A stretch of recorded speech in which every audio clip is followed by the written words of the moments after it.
What if I told you the next space race isn't being fought with rockets? It's being fought with a metal you can hold in your hand, not gold, not lithium, silver. And according to industry chatter and procurement watchers, SpaceX has been tying up so much supply that it is starting to spook the same vendors NASA depends on. The number that keeps popping up is wild. 4.7 million ounces of silver, effectively spoken for, with an 18-month window where availability gets tight. If that sounds like a silver monopoly, you're not alone for thinking it. But here's the real question. Why would a rocket company care this much about silver in the first place? And what happens if NASA and everyone else has to compete for what's left? Before we go any further, if you like deep dives that connect space, industry, and the real-world supply chains that decide who wins and who waits, hit like and subscribe right now. Seriously, it helps a lot, and it tells the algorithm you want more stories like this. And stick with me, because once you understand where silver sits inside a spacecraft, this whole thing stops sounding like a rumor and starts sounding like strategy. Let's set the scene. Most people look at SpaceX and see stainless steel rockets, heat shields, and giant engines throwing fire. NASA looks at SpaceX and sees a contractor that can deliver cargo, crew, and soon, lunar hardware. But behind the scenes, all of it runs on something way less cinematic: parts, materials, and schedules. And the most fragile part of any schedule is the supply chain. If you can't get a material on time, you can't build. If you can't build, you can't test. If you can't test, you can't launch. That's not a SpaceX problem or a NASA problem. That's an aerospace reality. Now, why silver? Why not copper, aluminum, or some exotic space alloy? Because silver is the best electrical conductor among metals. Not one of the best. And space hardware is basically an expensive set of electrical problems pretending to be a rocket.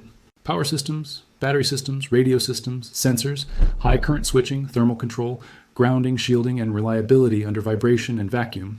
That's where silver keeps showing up.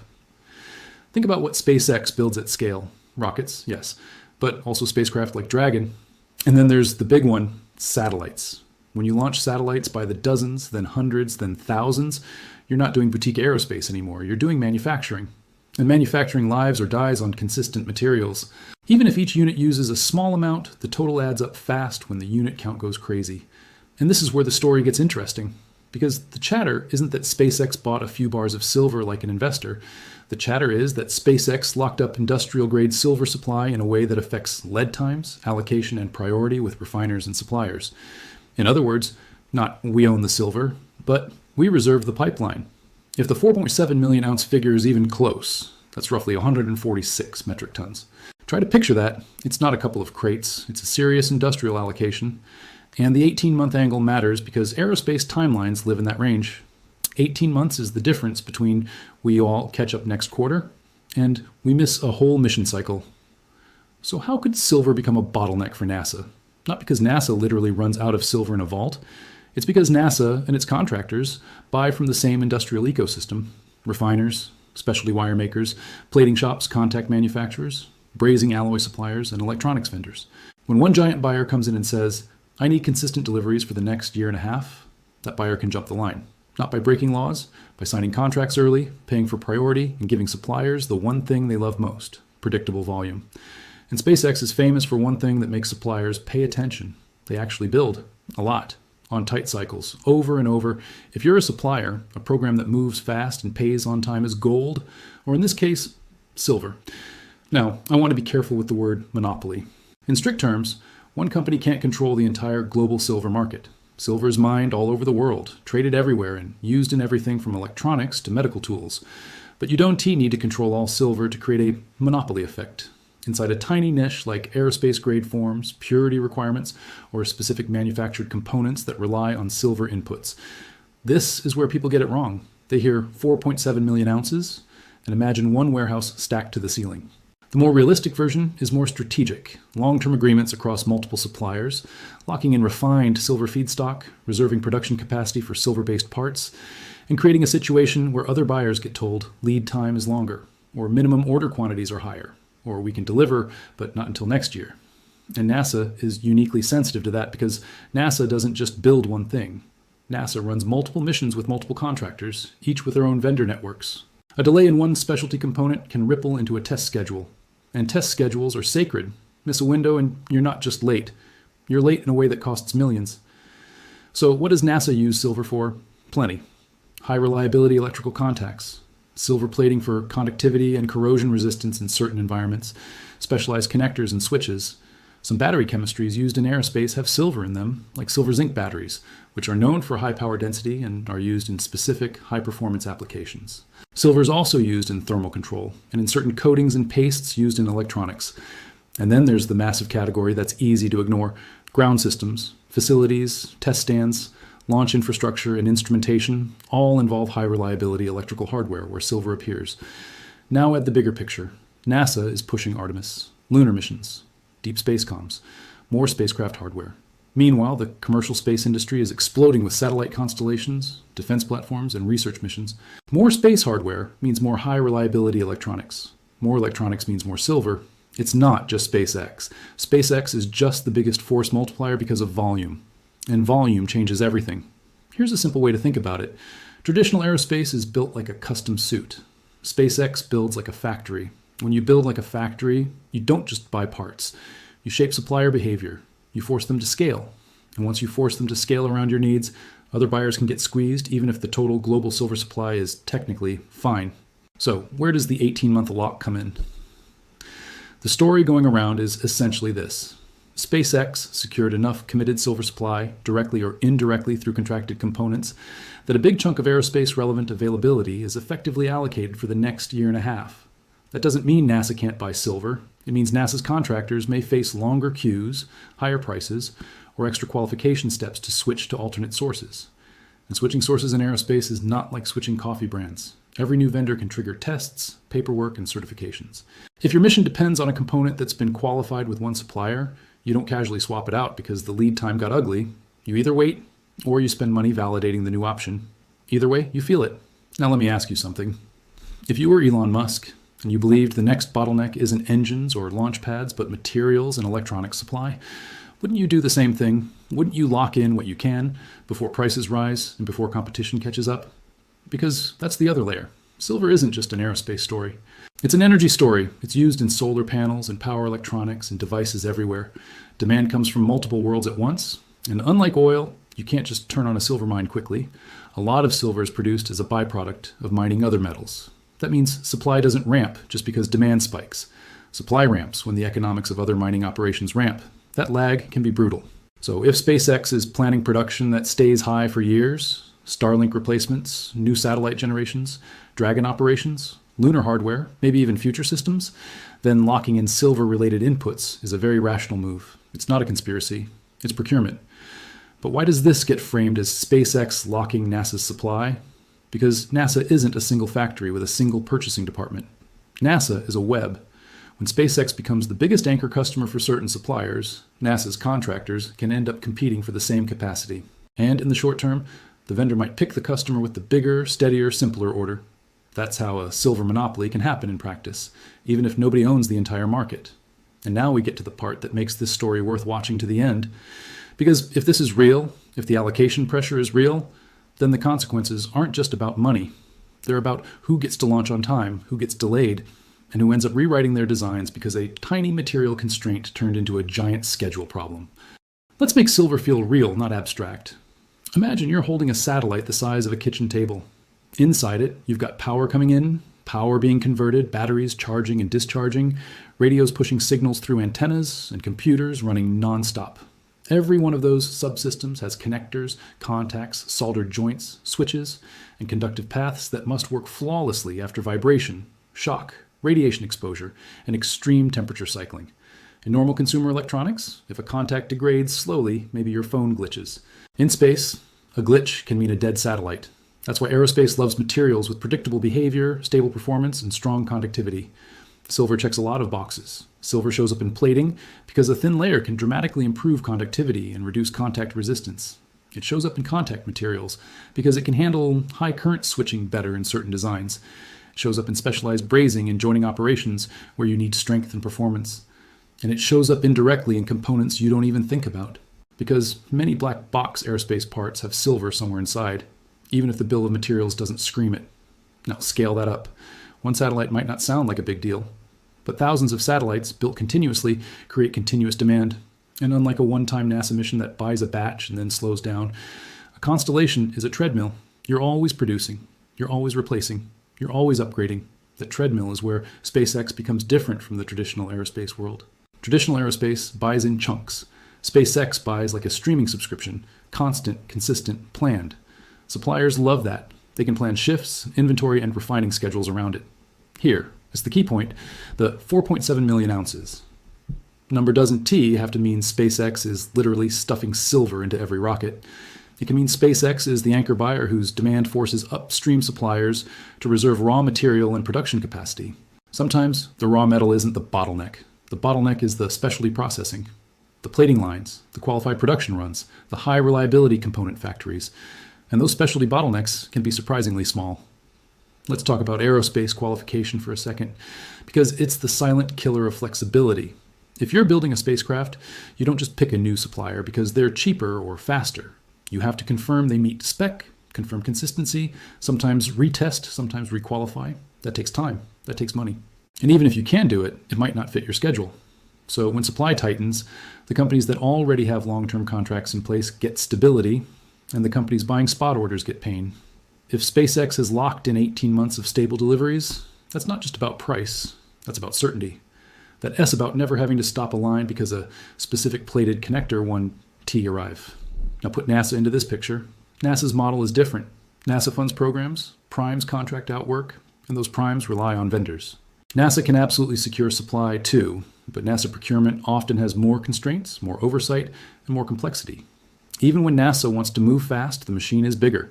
So if a supplier has limited capacity for aerospace-grade silver components, and SpaceX says, we need this every month, predictably, while another buyer says, we need this in smaller quantities with paperwork and changing schedules, who do you think gets priority? That's not even about favoritism, it's about operational simplicity. Now, let's address the NASA supply framing head-on. NASA does not buy all its materials from one place. It's not like there's a single NASA silver warehouse that SpaceX can lock. The more accurate way to describe the effect is this. SpaceX can lock up the supply lanes. NASA, IDES ecosystem depends on, especially for specific forms of silver used in aerospace electronics and specialized manufacturing. That's the real leverage. And it gets sharper when you consider how silver supply works globally. Silver mining isn't a faucet you open. A lot of silver is a byproduct from mining copper, lead, and zinc. That means a sudden rise in silver demand doesn't instantly trigger a flood of new supply. It triggers a slow reaction, and that reaction depends on completely different markets. So silver can go into a tight phase even when the world is in TIA, running out. It's about timing and refinement capacity. Also, there's competition for silver from sectors that don't care about space at all. Solar panels, for example, use silver in manufacturing. Electronics and data centers and medical applications all add demand. Defense procurement adds demand. When many sectors pull at once, the niche markets feel it first because niche markets need special purity, special forms, special documentation. That can cause a yes why this kind of story matters even if you don't care about commodity prices. Because the space industry isn't constrained by imagination anymore. It's constrained by supply chains. So what could SpaceX be planning that makes silver more important now than it was 2 years ago? One obvious answer is scale. Starlink is not a one-and-done project. Satellites have lifetimes, they need replacement, they need new generations. Each generation can add complexity, more bandwidth, more phased array capability, more power handling, more heat management. More power and more RF performance usually means more demanding electronics. More demanding electronics usually means more high reliability interconnects and conductive materials. Silver tends to ride along with that. Another answer is vertical integration. SpaceX has a history of pulling manufacturing in-house. If you want to bring more electronics manufacturing closer to your own factories, you might secure raw inputs and ensure your suppliers can feed you consistently. You don't want to redesign a process midstream because your plating supplier is out of capacity. And then there's the NASA tie-in that people underestimate. NASA missions often require extreme reliability and tight schedule coordination. If SpaceX is positioning itself as the default provider for multiple NASA services, crew, cargo, lunar lander elements, deep space support, then SpaceX benefits from having a stronger, more resilient supply chain than anyone else. Not because they want NASA to fail, but because they want SpaceX to be the company that never misses a date. In aerospace, showing up on time is power. And let's also talk about pricing, because pricing changes behavior. If silver prices rise, suppliers become more cautious. They want contracts. They want hedges. They want reliable buyers. A large buyer can negotiate better terms, lock in supply, and reduce exposure. Smaller buyers get pushed into spot markets where prices and lead times can swing. If SpaceX secured a big commitment, it might not only stabilize their supply, but also tighten the market for everyone else, at least temporarily. Now, does that automatically mean NASA gets delayed? Not automatically. NASA has options. NASA can pay more. NASA can shift vendors. NASA can redesign. NASA can prioritize missions. But every option has cost, time, and risk. Here's a scenario that makes this feel concrete.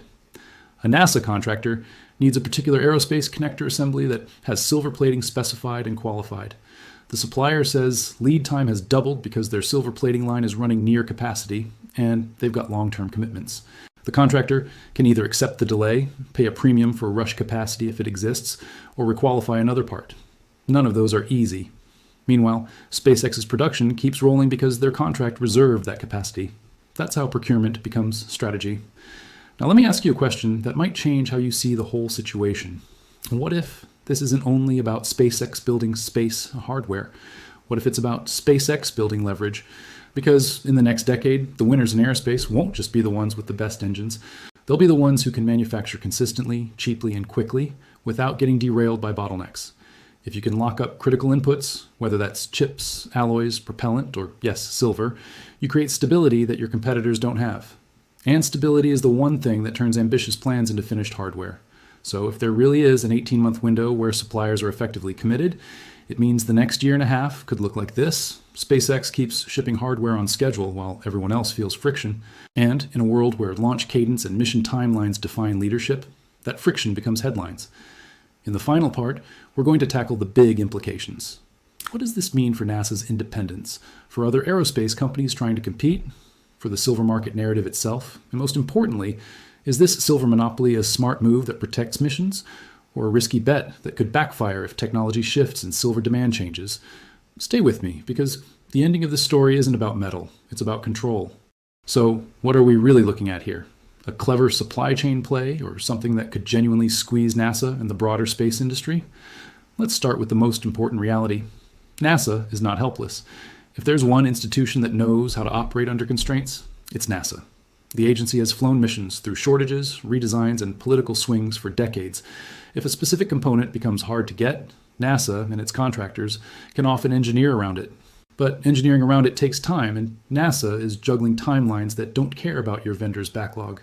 And that's the heart of why this story has teeth. Space projects are scheduled like dominoes. A delay in one subsystem can hold up integration. A delay in integration can push testing. A delay in testing can miss a launch window. And missing a launch window isn't like missing a meeting. In spaceflight, windows can be tied to orbital mechanics, range availability, mission coordination, and even seasonal weather patterns. Miss the window, and you're not late by a week. You can be late by months.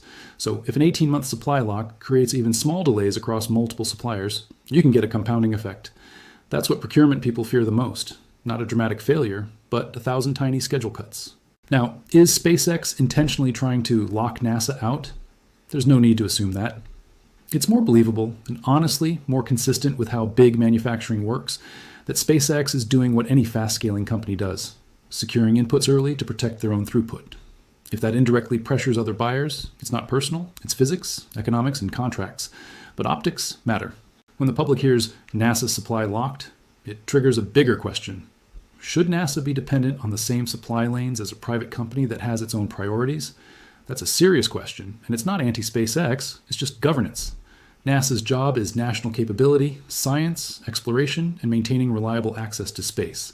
When NASA relies heavily on commercial partners, NASA wins speed and cost efficiency, but it can also inherit commercial supply chain risks. And that leads to the next implication: other aerospace companies.